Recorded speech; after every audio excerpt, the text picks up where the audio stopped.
Hey, good afternoon, everyone. My name is Olajide Bello. I'm a current student of Lone Star College, North Harris. I'm enrolled in public speaking classes. And today I'll be talking about a topic surface water treatment for community supply. At the end of this topic, my objective is to create public awareness on the process involved in surface water purification for public consumption. Just before I proceed, we all have an idea what surface water is. And if you would permit me, I would like to, give you a brief description of what surface water is. Surface water is any kind of water body that is open. For instance, you have your rivers, your seas, you have rainwater, maybe water you use in doing laundry or at car wash. Examples are numerous around us. They're not the very purest form of water you can see around you. It could be water from flood. You know, it could be any kind of form of water that has chemicals in it. After doing your painting job, water that you use in cleaning up. Some of it are considered surface water. Can you imagine using that same water as drinking water after being treated? So this process that transform the water that is very dirty, that you cannot imagine drinking, and transforming it into a water that is safe enough for you to drink, that's the process I'm about to discuss today. According to the information revealed from the World Health Organization, the WHO, 3.4 million people, mostly children, die annually from water related disease, making it the main source of ailment and death around the world. A large portion of these casualties are children, by far most of whom die of sickness brought about by organisms that flourish in water. And we can only find such organisms in open water. In the course of this presentation, in the course of this presentation, you would understand what other source of water is available for treatment as well. You would understand how contaminated waters can cause cancer in humans, and why it is very important that we consume clean water, clean and potable water, and then the type of disease that could the type of disease that you could contact by drinking bad water or contaminated water, as the case may be. Some of the effects of consuming contaminated water may result in waterborne diseases such as typhoid, cholera, paratyphoid fever, dysentery, jaundice, and malaria.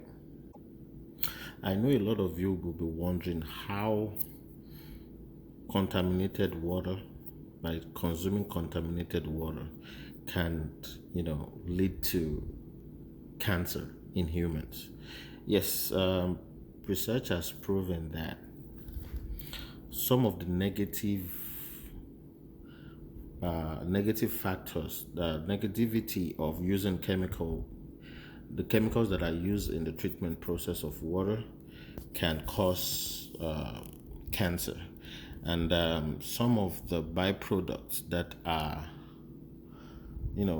some of the byproducts from this purification process can put humans at the risk of, contacting cancer. And it could be cancer for the kidney cancer, it could be heart cancer, and most of it are because of maybe there is an underlying conditions. But overall, I would let you know some of the things that could cause cancer in human beings. Just before I describe the process of treating water for town supply, I would want to introduce the importance of taking clean water. Uh, One of the importance is it regulates body temperature, it creates saliva, it helps in nutrient absorption, it creates, it prevents overall dehydration, and it helps tissues, spinal cords, and the joints. Since we've been able to establish how water could affect our health, it is good to know anything that would affect our health, what the process is like. So now I'm going to go into the process of, surface water purification for our consumption. And we all can relate to this. There are 4 principal stages in water purification, and this include coagulation, and this is the first stage or the first phase of water treatment. This is the stage where you add your iron and aluminium, which contains positive ions, to the water. That way, flux are produced, which is more heavier in nature, and then the water goes into the next stage, which is the sedimentation stage. In this stage, the bigger particles that was created as a result of the positive and the negative ions settle down at the base of the water tank, and then the pure water, the semi-pure water, is left afloat of the water because of the weight. So this is the penultimate stage where the water is now sent to the filtration process. At this process, there are different layers of filters that are designed to filter out any kind of microorganism. Some of them we cannot see with our naked eyes, and after which this process is done, there is a process that concludes the whole water purification process, which is the disinfection process.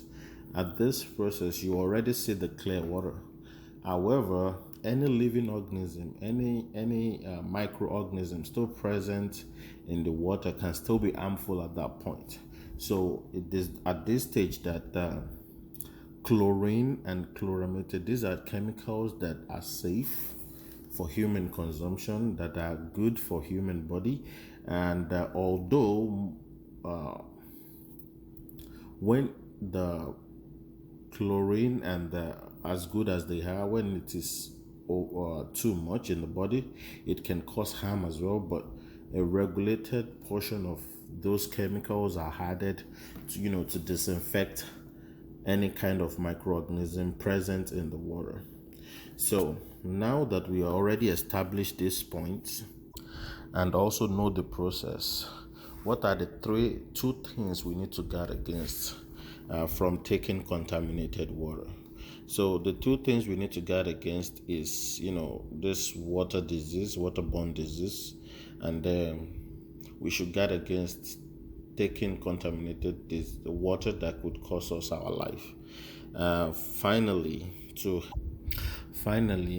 this knowledge of surface water treatment can be used anywhere in the world, and it's a process that everybody that takes in water, that consumes water, need to know, so that you can guard against some things. And I would like to leave you with this information, that surface water treated for town supply may still carry a very high risk of safety for human consumption and use. Thank you.